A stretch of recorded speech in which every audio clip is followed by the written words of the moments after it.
B2B stands for business to business. It's basically when a business sells its products or services to another business.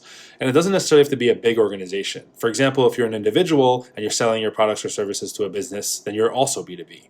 B2C, on the other hand, is when a business sells its products or services directly to the end users.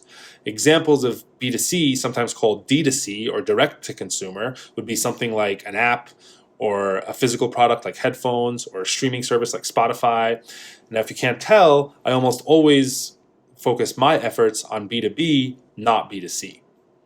And I'll talk about some of the challenges that we see in B2B in some of my future posts, but for now, I wanted to answer a question that I get often, which is, how does B2B compare to B2C, and how do I know which one is right for me? Now, obviously, there's pros and cons to both approaches. Why do I almost always prefer B2B over B2C? Well, B2C is very expensive and a lot of times can be much less predictable and much less repeatable than B2B.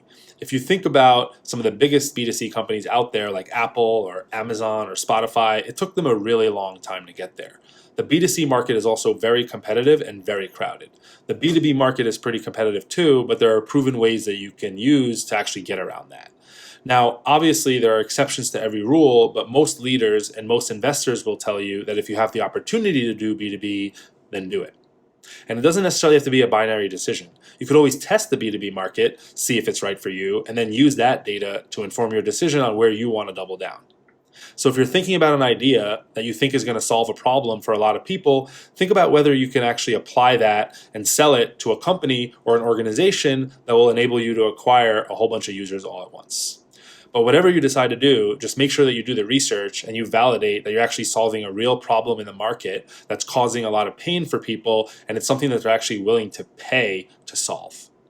I shared some more expanded thoughts on this in my blog, which I linked in my bio, and if you're interested, you can check it out and let me know what you think.